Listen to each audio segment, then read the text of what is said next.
Hello YouTube, and welcome back. Tristan Blaze here. We are doing a Legacy deck tech again. This is another POX deck tech, but this is a budget build.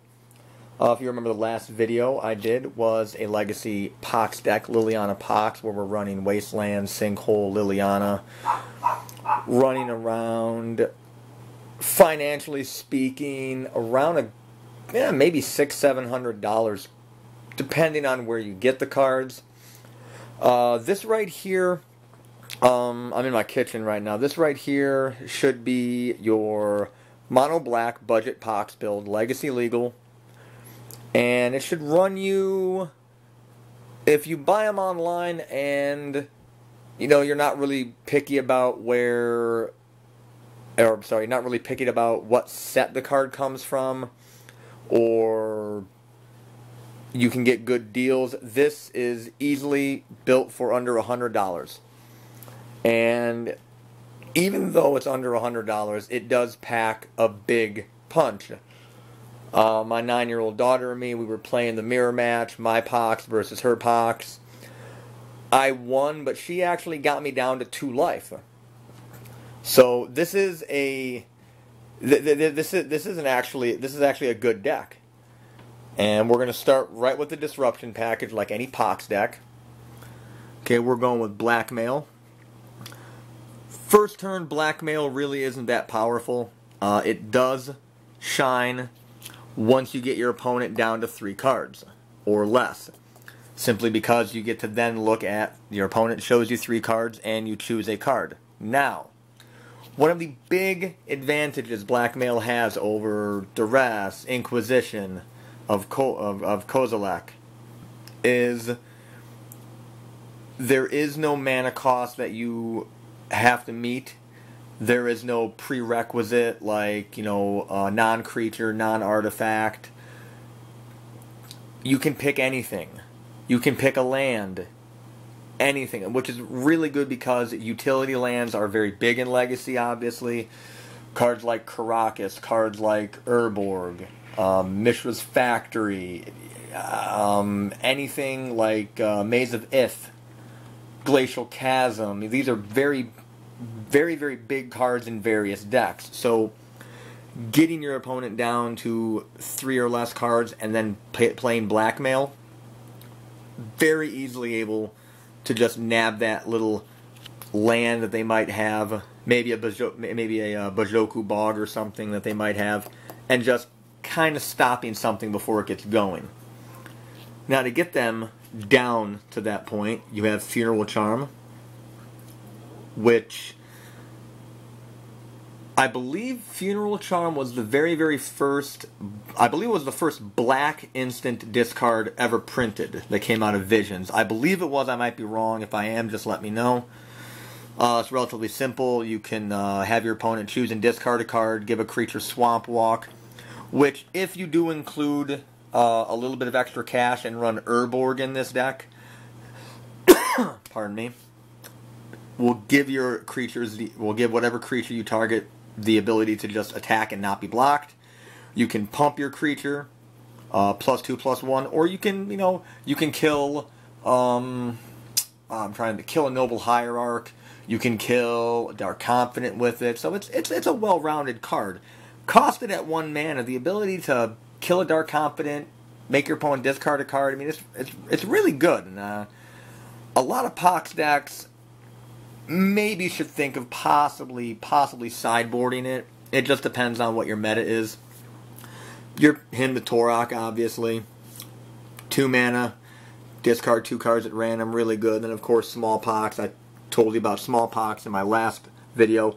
I believe for the mana cost, it does a lot for the mana cost, and it's very, very cheap to pick up. Now, we're going with a different style because of the budgetized build. So we're going to go with Raven's Crime, 2 copies. Relatively simple, retrace, you pay the mana cost, and you discard the land. And for that, we're running 3 copies of Dakmor Salvage. You could go with 4. I chose 3. It really, the difference between 3 or 4, it really isn't budgetary in terms of mana-wise, or sorry, money-wise. I mean, it would have added maybe, I think, like $1 or 2 to the deck, which it's not a big thing. Pardon me. I went with 3 predominantly because I don't want to have them in my opening hand. I want to draw them a bit, but I don't want to draw them in my opening hand and have to decide between having a comes into play tap land on turn 1 or on turn 2 when I need to play a 1 mana discard spell or small POX or Hymn of Torok, and I just don't have the ability to do it. Now, other disruption we have is your Innocent Blood. Only running 3 copies.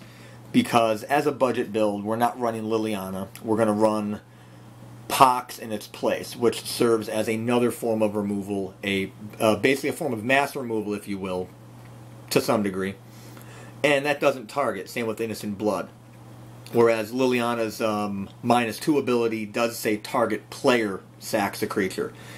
And then we got our 4 Dark Rituals for the Mana Excel. And I know what you're thinking. You're thinking, hey, these are the same Dark Rituals in your deck. How the hell did you play a mirror match with your daughter? Well, I went ahead and I got 4, because I was an idiot. I bought 4, because I, just can't have 3. But these are the 3 unlimited Dark Rits in my POX deck. I got the 4th one in my binder, so I'm kind of pimping it a bit. And for the budget build, to replace Liliana, we have 3 options. Number 1, I went with POX. Old school POX. I played the old Gypsy POX back in was Mirage block, Tempest block, and 5th edition, I believe. I believe 5th. Yeah, it was 5th edition, because when Ice Age came out, 4th edition was actually, I believe 4th edition. Was it 4th or was it revised still? I don't remember. It was a long time ago. Anyways, POX. It is a heavy math based card. You sacrifice creatures, cards in hand, land in play, as well as your life total by 1/3 rounding up. So to abuse POX the best way, most of the time, if it's an even number not divisible by 3, you can really abuse it. You have 8 land in play, you gotta sacrifice 1/3 of it. So you would do the math, well that's 2.666 ad nauseum basically. So you round up obviously. 3. So you would drop your opponent down, you would drop yourself down to 3. Or drop yourself down 3 land.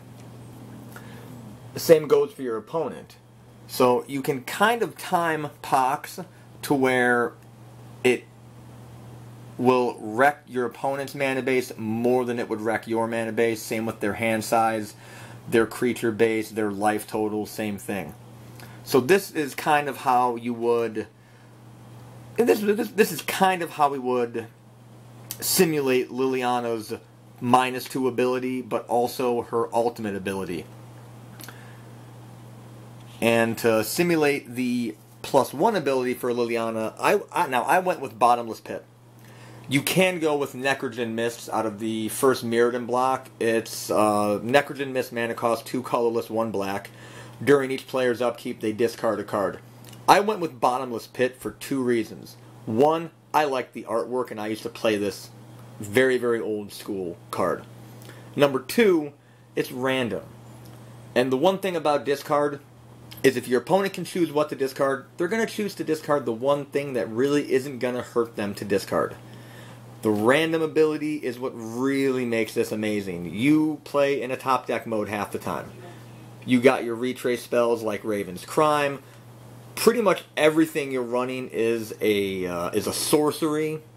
Now, of course, Funeral Charm and Dark Rituals, they're instants, but everything else you're running is sorcery speed. So you basically don't care about the whole having to discard during your upkeep. If you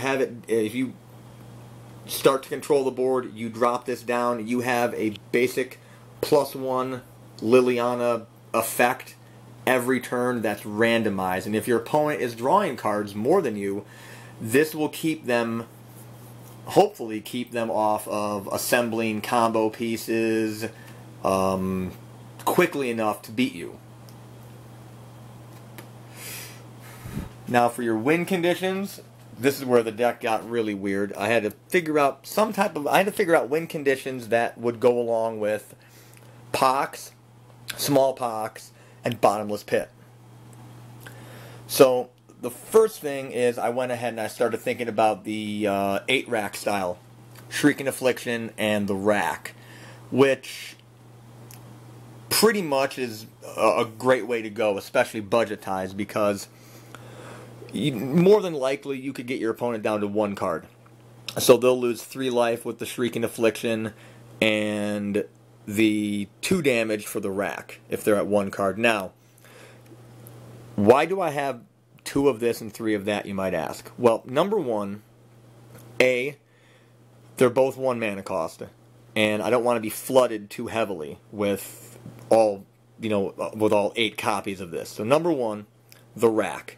It's an artifact. There is way more artifact hate in Legacy than there would be enchantment hate. Unless you're in a meta where there's heavy enchantments, you're not going to run a lot of just enchantment hate. You might run Nature's Claim, but the predominant reason you run Nature's Claim is going to be for a certain kind of enchantment or a certain kind of artifact. Most of the time, people are not going to be main decking enchantment hate. The reason why I chose 3 racks, to me 3 racks was pretty good. Shrieking Affliction, I wanted 2 copies of that. Enchantment hate, once again, is less prevalent. Plus, Shrieking Affliction doesn't target. It just says opponents. Each of your opponent's upkeeps. It doesn't target technically, so you can get past a Leyline of Sanctity or a Solitary Confinement, and people play Ivory Mask. I don't know. You might run up against some guy playing Ivory Mask. I don't know. It's Legacy, man. Freaking anything's legal, basically, almost. Whereas the rack actually does target technically. Or last time I checked, I haven't played the rack in a long time. Last time I checked, you actually had to call your target, especially if you were doing multiplayer. You had to call, hey, I'm putting the rack on you. Like we used to do, like 4-man, group matches where I'd play Stasis with Black Vice when it was legal, or well, restricted, I believe back then. And I would have to purposely put Black Vice and say, okay, I target you with it. But in a normal tournament, the rack, I believe, still does target. You can check me on this if I'm wrong. Just put down in the comments, hey, dude, you're an idiot. You made a mistake. The rack doesn't target anymore. They reworded it. Fine. Siphon Life. Another win condition, but also a buffer. Buffer against fast creature decks. Zoo, Burn, obviously, would definitely be doing a lot of damage quickly because Burn gets into pretty good top deck mode fast. Depending on what the Burn deck runs, maybe Hellspark Elemental in a Burn build, maybe not. It just depends. But Siphon Life is good because you can do a pardon me. You can do a 4-point life swing relatively quickly with it.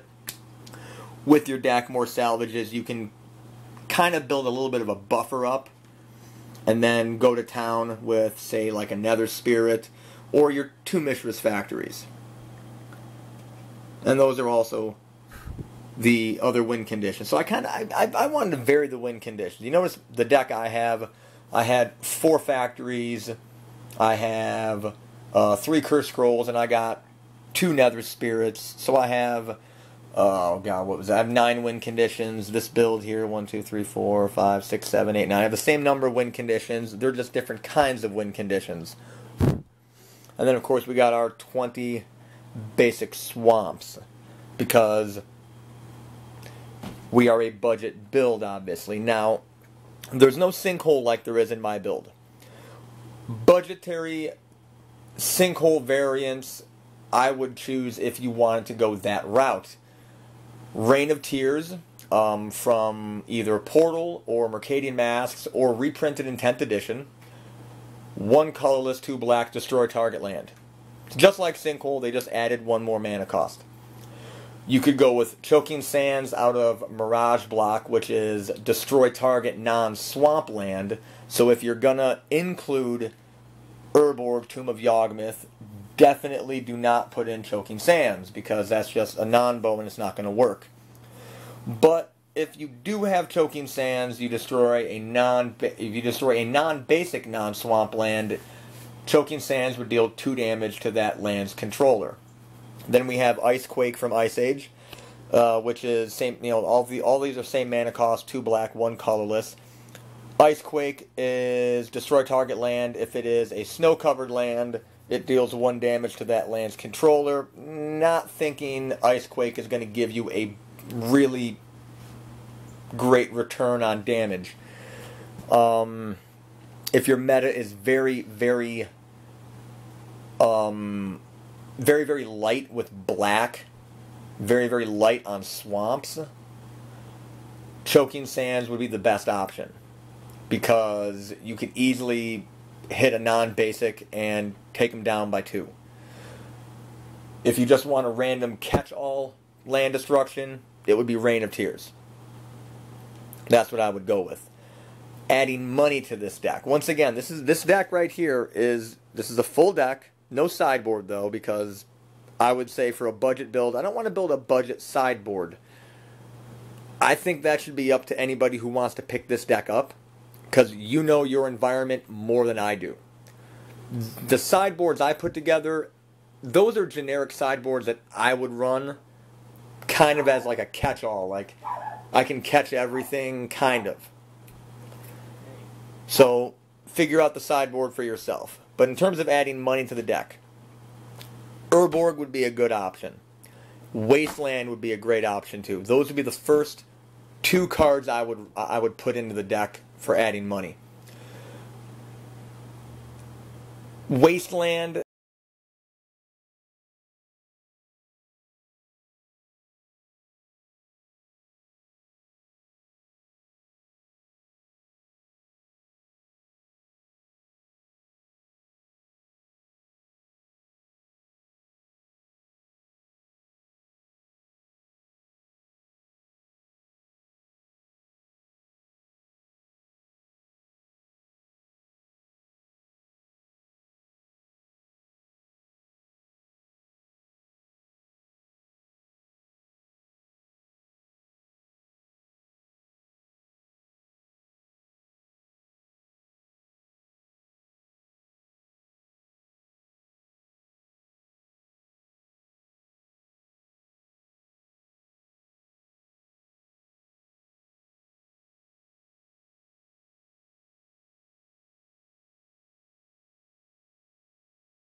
factories, take out, say, 2 swamps and put in 2 copies of Urborg, a couple of wastelands.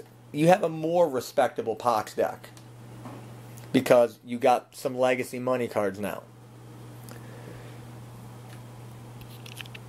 But this right here, like I said, you know, I had my build, which was about $600. My daughter, she's 9. I'm teaching her to play. She got me down to 2 life on it. So this is a build that is actually pretty good. It's really good. The one thing that killed her, she kept forgetting to bring Nether Spirit back during her upkeep. Now, here I got about a minute left on the video. When I teach people to play Magic, I let them make their own mistakes. After the game, I informed her, you could have won if you brought Nether Spirit back.